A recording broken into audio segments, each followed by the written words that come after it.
Folks, we've got a tradition here at Manager Tools and Career Tools of releasing our Setting Goals cast over the Christmas break. Many people take the quiet time around the holidays to think about the coming year and set goals, professional, personal, New Year's Eve resolutions. To support you, we are re-releasing 3 podcasts about goals and goal setting. One last Monday, the second one here today, and then the last in next week's Manager Tools cast. The first re-release was how to set annual goals. And when we first released that cast, many people asked us for more examples. And you'll hear a response to that request for examples in this week's cast. If you were struggling last week to make that last little bit and apply it to your stuff, because our stuff is always actionable, this cast should really, really help. Of course, please come to the forums and ask us questions if you need to, or if you're licensee, send me mail. I'll be happy to help. And to be clear, this is a re-release. So after I introduce this, you're going to hear Mike introduce the cast. So don't let that throw you. Merry Christmas, y'all, and a Happy New Year. Welcome to Manager Tools. Today's topic, MT Goals Examples.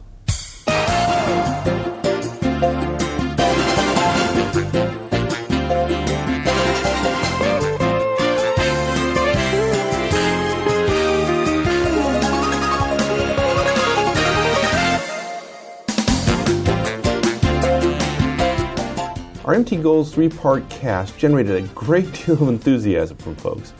A lot of managers are thinking right now about what their goals are or will be for the calendar year. And a lot of managers struggle with the dreaded SMART goal standard, which hopefully we successfully put paid to in the previous cast. MT goals are much more clear and frankly just plain easier than SMART goals. Managers spend too much time making bad goals into ones that pass a misguided test, while other managers are told that goals that are impressive and well targeted aren't of the right format. Frankly, it's silly and terribly counterproductive. But after our last recast, some managers have asked for examples. If you need help turning your goals into MT goals, then this is the cast for you. Here we go.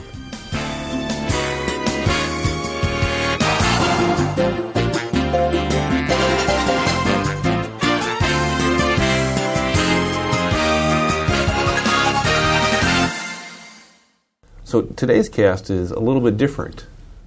Yeah, it is. This is a first. We have to do it, but it is different. Yeah, you're right. It's different because I think our intent here today, if you notice the sound quality difference, it's for a reason. Better. Yeah. Otherwise, they're not paying attention to all your hard work. Yeah. So so today we're sitting in a hotel in London. Yes. Right after the Amsterdam conference. Right. And just before, matter of fact, in an hour or so, couple hours. Yeah. We're going to be meeting with a meetup here in London with Manager Tools listeners. Yep. And so normally we don't do this. We purposely set out today to test our backup, if you will. Yeah. We have a number of casts in the queue, but we wanted to try our backup plan, which is if we need to do one in an emergency and we're traveling, how would we do it? How do we edit it? And is it going to work? So you couldn't take your stuff on the road. My recording device is probably too big, and we're a little bit worried about how it travels. I've lost one on the road before. So we've got a portable device here that we think will work. You did some research.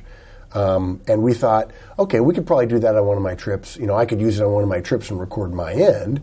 But then we thought, no, wait, what if we had to do one in 24 hours and you had to edit it? And if it's not double-ended, then what is it like for editing for you when it's one track?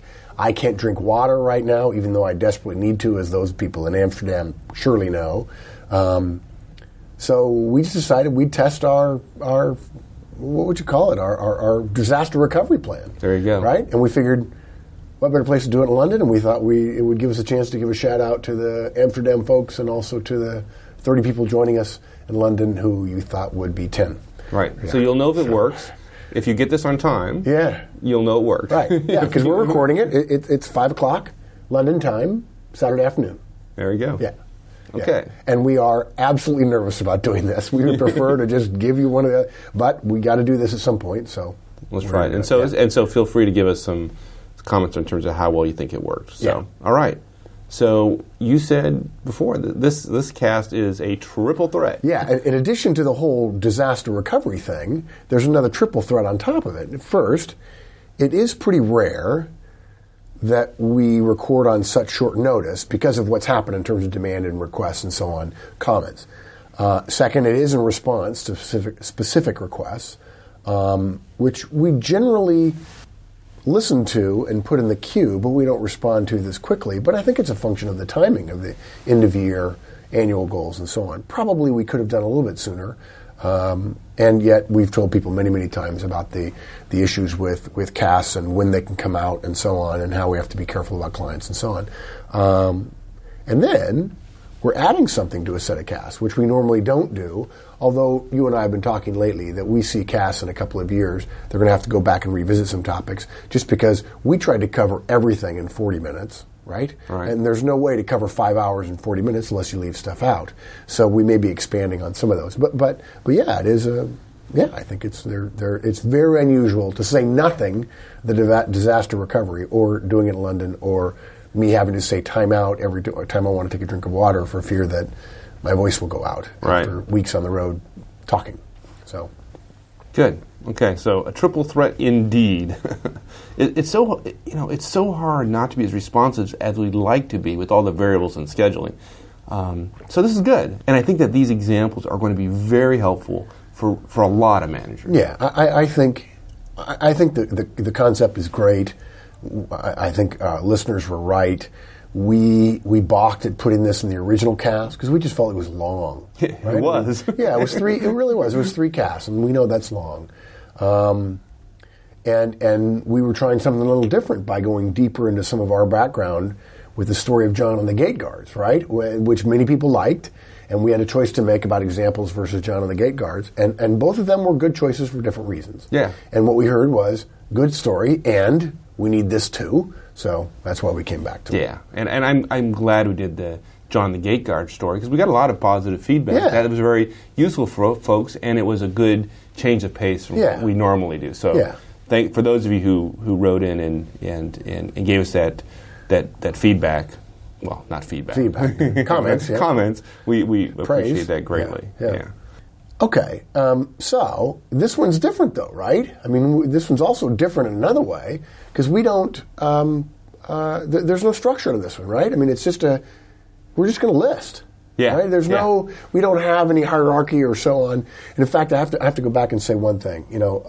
We talked about it. We were going to dedicate this cast to the people who came to Amsterdam, right? Yeah. And also the people we're meeting in London. What a great group of folks. Oh, my God. I never dreamed it would be true. Of course, some folks know that we were in Munich for the week before the Amsterdam conference, delivering to a client in Munich. There were 4 days of presentation, you and I in front of a group, 25 each time presenting. By the time we got to Amsterdam, we were used to some degree, presenting to an international audience with special language barriers that we had to be sensitive to. We were also fully worked in the previous week. Yes. And then I'm very well known for being very energetic in front of a crowd of 50 to 100 people. And fairly. Yeah. So by the end of 2 days in Amsterdam, I was completely wiped out. We've been in London enjoying ourselves, trying to relax rather than just going home and doing what you and I know we would do, which is immediately go right back to work. It means a lot to us to be able to say thank you to the folks in Amsterdam and to be able to have time to do this, even though we're a little bit nervous about it. We never would have dreamed it, but it was the best conference we've ever had. Yeah, it was awesome. It was just, at first I thought, okay, a couple of my jokes didn't go over well because they don't translate well, and yet there was more attention. Maybe a little bit of it is from the language barrier, right? Sure. Mm-hmm. But it doesn't matter. The group was as focused, more focused than either of the two groups previously last year, and we not only committed to coming back to Europe in 2009, and probably in Great Britain somewhere, but we're going to try to get back in 2008. Yeah. Right? That's the plan? Yeah. Well, not a plan, but that's our intent, if we can make it happen. That's how impressed we were with the Amsterdam people. And this is also dedicated to the folks coming to the London meetup here shortly, because we thought we might have 10 for dinner at Pizza Express on Haymarket in downtown London, and yet we've got 30. Yeah. And Diederik gave us our first order commitment for the next conference. Yeah. For our 201 conference. Is that right? Did he say he would come? Yeah, he put it on. You put it on the evaluation form. On the evaluation form. Yeah. So we already have our first person. Pretty cool. That's really, really neat. And two people we need to recognize. There are a number of people we recognized in Amsterdam for their special efforts building our community. But two people here in England are Rolly Maggs, who invited us to dinner at the Royal Standard last night. We had a lovely time at his pub out in Beaconsfield. And then also Wendy Lord, who came to the conference along with Rolly. And Wendy has been helping us with the meetup. So for all of you coming to the meetup, or who have been to the meetup by the time you listen to this, and for all those of you who came to the Amsterdam conference, thank you. This cast and the high wire we are doing it on is for you. Yeah, this cast is for you. Yeah. Yeah. So again, we don't have a high-level outline for this, right? It's just I'm going to walk through 10 examples of documents I get all the time where people say, hey, Mark, take a look.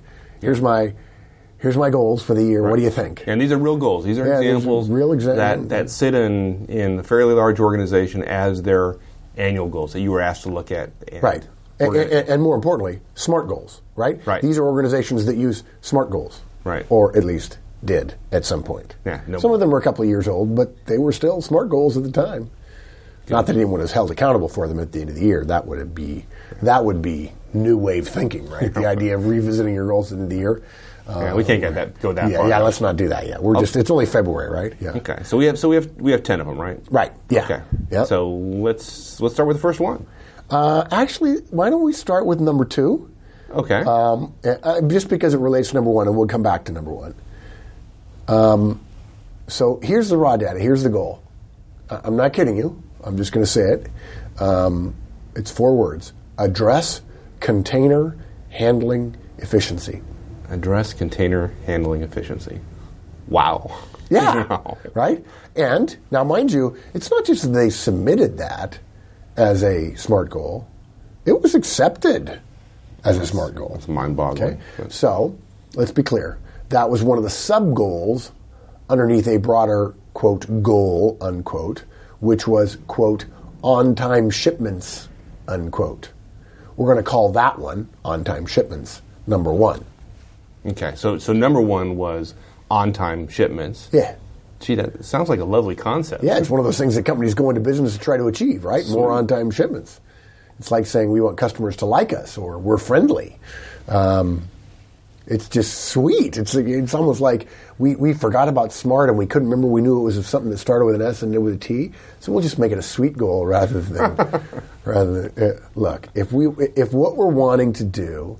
If what we're wanting to focus on is on-time shipments, then saying that the goal is on-time shipments is not a goal. It's not a goal, folks. It's not a SMART goal. It's not an MT goal. It's not any other kind of goal. On-time shipments is an aspiration, perhaps, or it's a measure. It's a measure, right? On-time shipments. You measure on-time shipments. Right. It doesn't say, There's some stuff missing. So an MT goal would be, or could be, achieve on-time shipment rate of X% by end of third quarter, for example. Exactly. The M, measurable part, is the rate, right? The on-time shipment rate of X. And the T, the timeline or the deadline, is end of Q3. And a good manager would know what late shipments cost and might very well go on to quantify the savings of the improvement by stating a lowered cost associated with higher lead timeliness. Or another way you can do this, you can tie this to your budget request by saying, I only want this much budget, or I'm giving up that much budget that I would have had to have last year to pay for late shipments. I'm going to be able to give up some of that budget, which really is the way businesses are measured, as the dollars at the end of the quarter, right? These goals are great. And you could say, I saved hypothetically this much, or you could give up the budget that was allotted to you to do it. But nevertheless, the M is the X%, and the T is end of Q3. It's really that simple. There's not that more to it, right? Right. Okay, so what about number 2 we mentioned? Address container handling efficiency. Yes. Remember now, these 2 goals, right, that were related, 1 and 2, come from a SMART goal-oriented company. What is the measure in addressing? I mean, you just look at a spreadsheet and technically you're addressing it, right? So, if we're going to be more generous than that, if I try something and it doesn't work, I mean, I've looked at the spreadsheet and then I try something and it doesn't work, I've addressed it. I don't want anyone thinking it's okay to just address something. Look, in this case, I'm going to assume, perhaps wrongly, because this was an electronics company a few years ago. I wasn't involved in plant ops at the time to know about containerization issues. I know they had a lot of them. I'm going to assume there was some measure of efficiency there. It wasn't on the paper, and my guess if it's not on the paper, it ain't going to be remembered at the end of the year, but okay, right?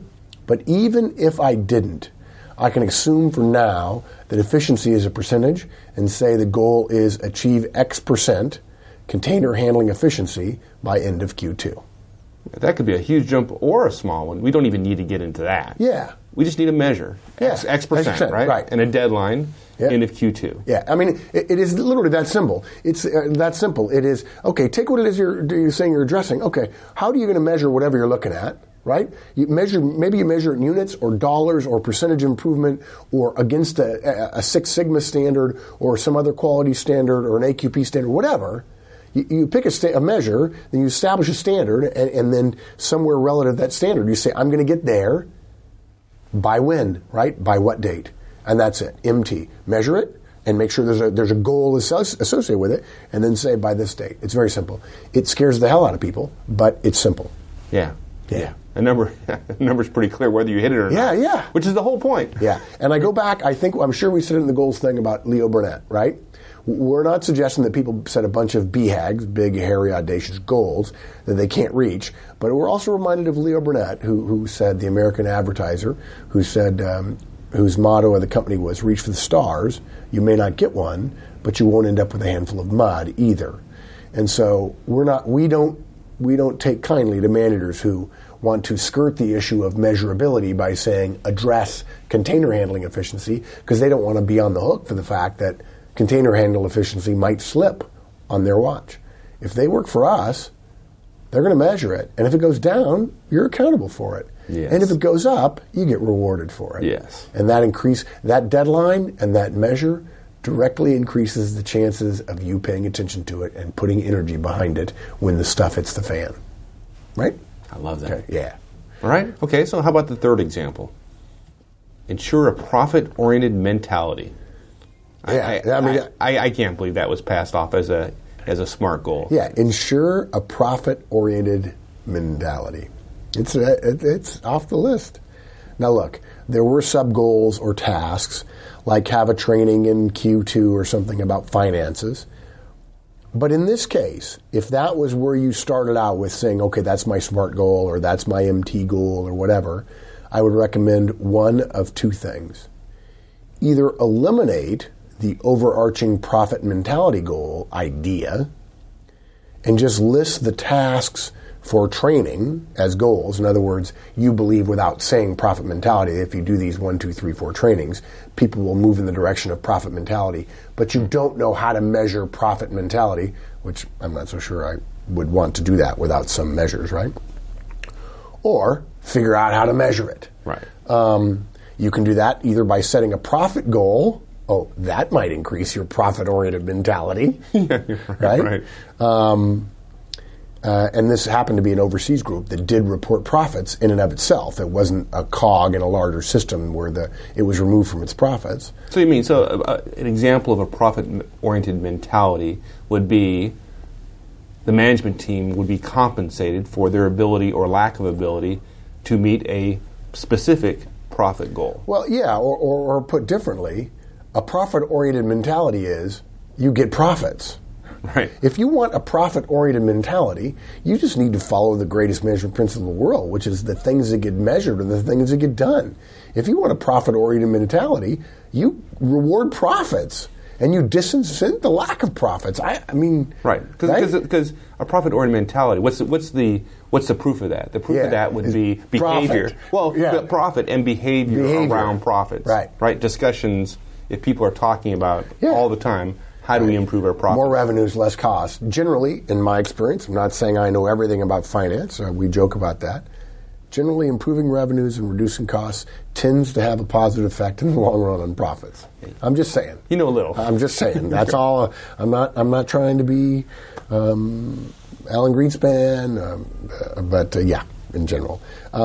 Okay, you can either set a profit goal, or you could create a measure that serves as a proxy.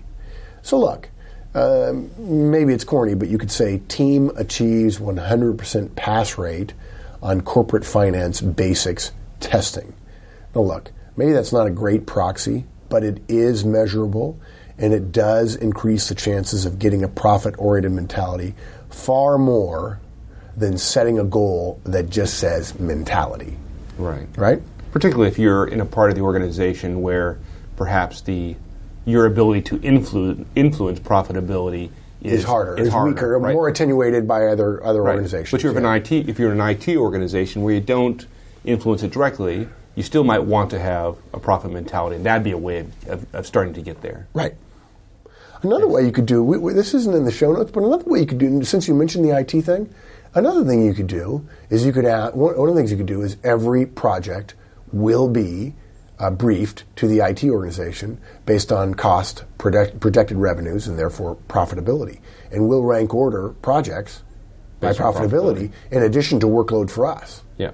Yeah, that would be one way to get the IT organization saying, why do we put A in front of B? 10 times more profit?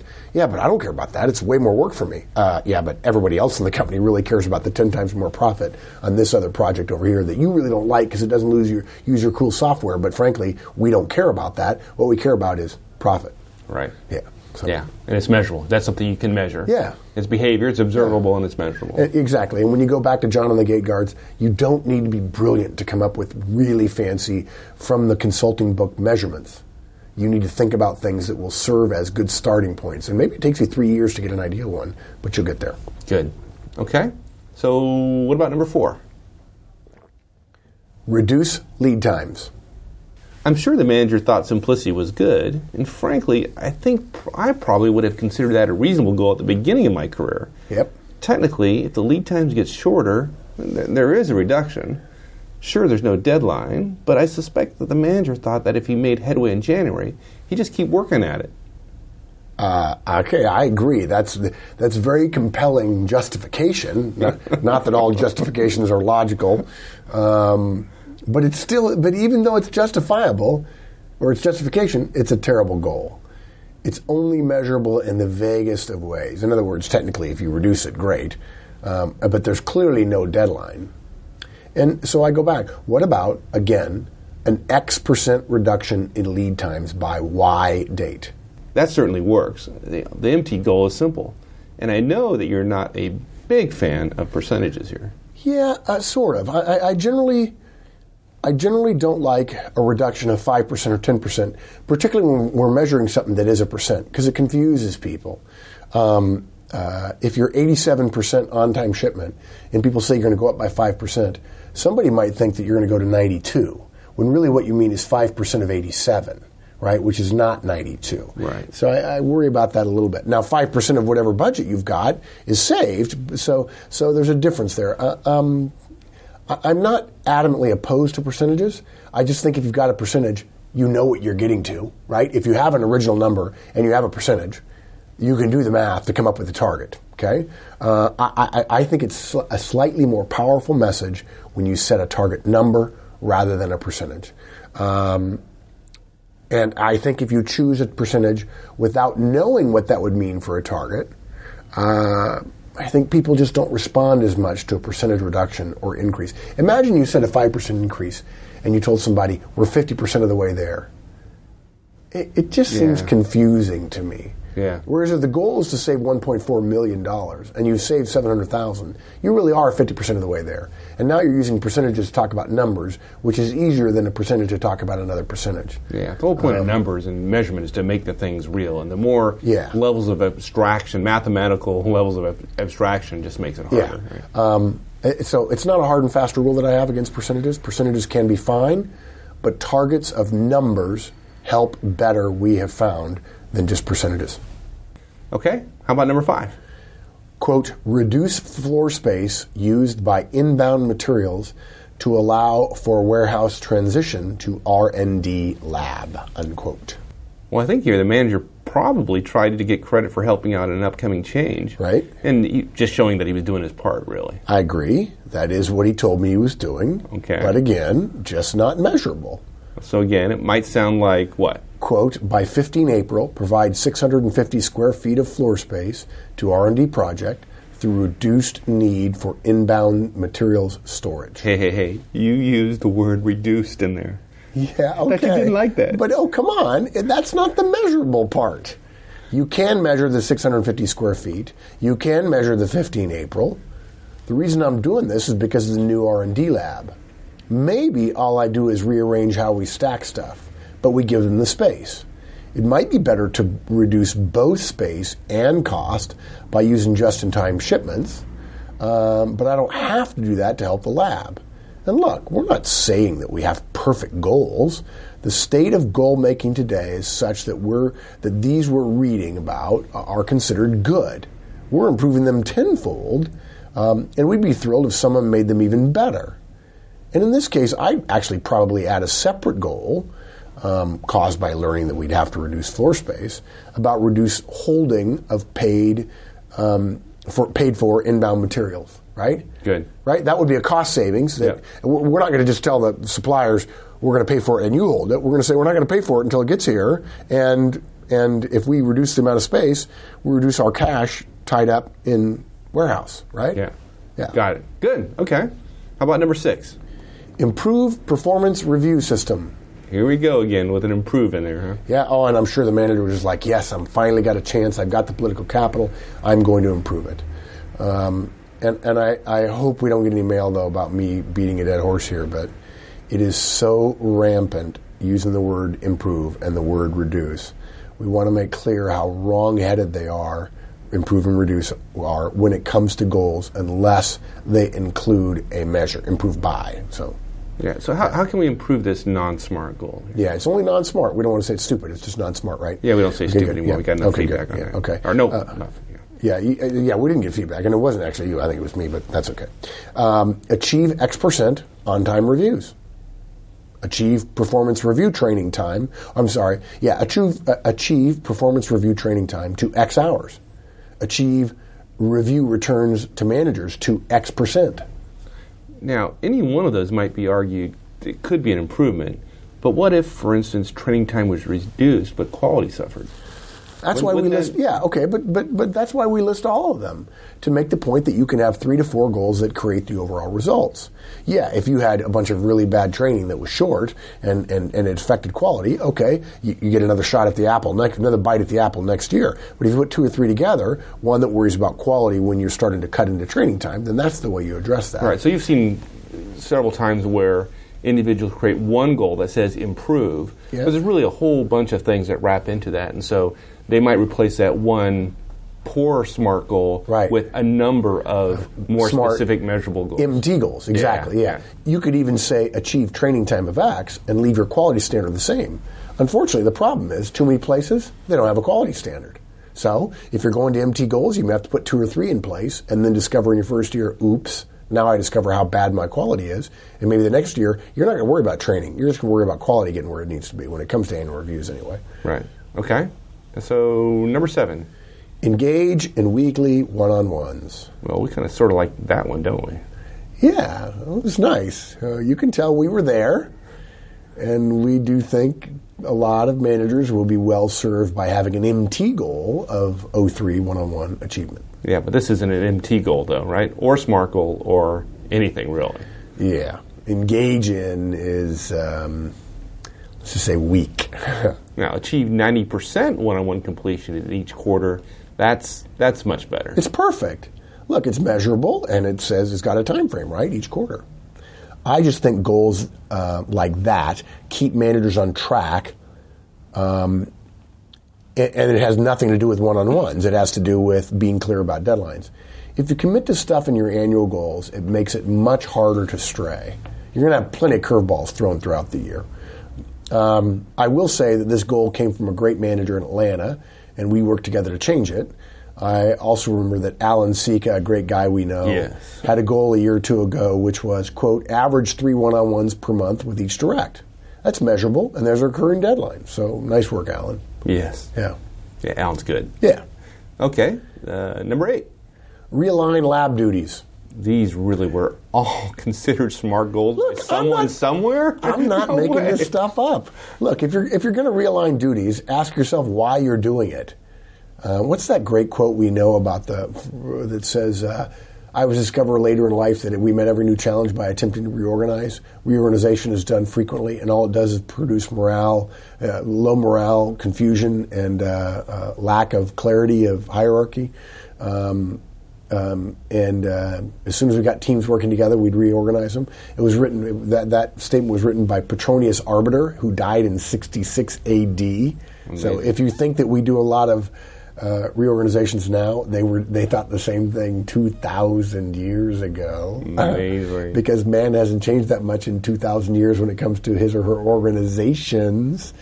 Ask yourself why you're doing a realignment. If there's no measurable improvement in efficiency or effectiveness or productivity or cost savings, then don't do it. Or certainly don't put it on your annual goals list. Even if it's a task, if you can't measure it and put a deadline next to it, don't put it on there. Yeah, I think what you're getting at is that probably the manager is looking for productivity improvement somewhere in there. Right. So let's set a goal on that. Right, sure. To a seasoned director, this just seems like avoiding the bigger, more valuable goal because quantification and measurement are visible, and there may be consequences. Visibility determines consequences. Yeah. Yes, it does. Bingo. That's what I would think. Were I the director, I'd say, hey, manager, let's make it achieve 90%, 89% productivity by end of Q3, and I'd tell him to realign things by end of Q1 so we can see what kind of impact that has, but I wouldn't let him have his goal, realign things by the end of the year. And you're a tough boss. They love me, and I'm tough. Yep. Okay, number 9. Hold 3 sales meetings.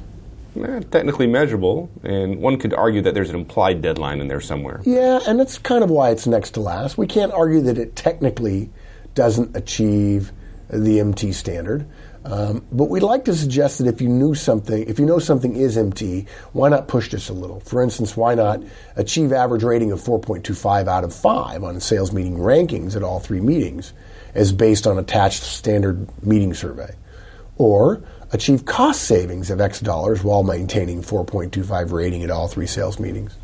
There's a part of me that says, wow, that's your goal, just holding 3 sales meetings? Yeah. I mean, I don't know. We mentioned Alan Sika. He's a guy who would hold a sales meeting. That's not his goal. No. Right? I don't think so. Right?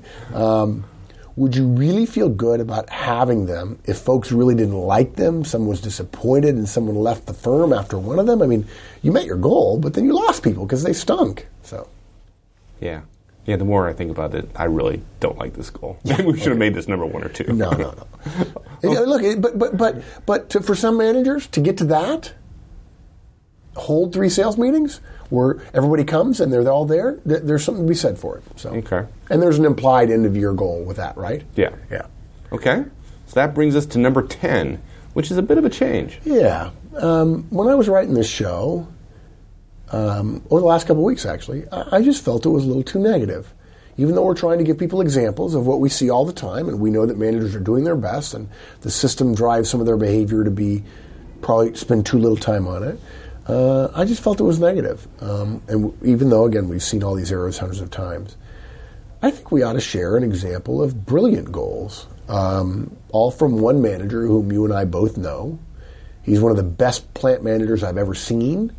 And his annual goals document, one of the few that I've ever kept, other than just writing down silly things I read and then putting them in my notebook, is really a tour de force of goal writing and goal setting. He wouldn't think it as goal writing, he'd think it was goal setting.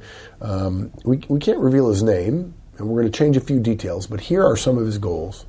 Move all offsite warehousing to one location by blank date, saving X $100,000 annually from the budget, period. Reduce scrap costs by X $100,000 by blank date. Achieve annual plant-wide productivity of X% by blank date. Reduce repair and maintenance cost by X $100,000 in this calendar year, period. I got to say, if I'm this guy's general manager and he shows me this and then does it, I want to give him more to do and I want to give them the rewards that go with more to do. Yeah. Well, this gentleman is as good as they come. Yeah. Okay, so that wraps us up. 9+1 guidelines about MT goals. Now, hopefully these examples will make it easier for our listeners to relook what they've been working on and maybe be just a little bit more precise and impressive with their annual goals. And if they've got goals and they've already set them in January and they realize they go back and make them tighter, don't wait. Go back now, right? Do it. If you were their boss and they came back to you and said, hey, I want to redo on that. We're on, all the goals are going to be the same, but I want to tighten them up a little bit. Would you say no if you were the director or the VP? Absolutely not. No, you'd be, okay, great. Let's tighten them up, right? So you still have a chance. Yeah. Consider doing it. And let's be honest here. Most of the organizations that are listening right now still haven't done their annual goals. Okay. It's not March yet. Okay. Don't start the cynicism now. All right, buddy. Thanks. Talk to it. Well, wait a minute. You know, that's so funny because I always end up, I say, talking to you later. I'm sitting right in front of you. Yeah. Yeah. We're going to go have pizza and beer in a little while. Yes. Yeah. All right. Thanks, partner. See you later. Oh. Well, that's it, everyone. Thanks for tuning in. Again, a big thanks to all the participants of the Amsterdam Effective Managers Conference. Mark and I just had a great time, and thank you for sharing your time with us. We know how valuable it is. And also a big thanks to those who joined the Manager Tools meetup here in London. Again, we appreciate your time as well, and it's just a distinct honor of ours to get to be able to meet so many great folks. So, with that, we'll see you all again next week. So long.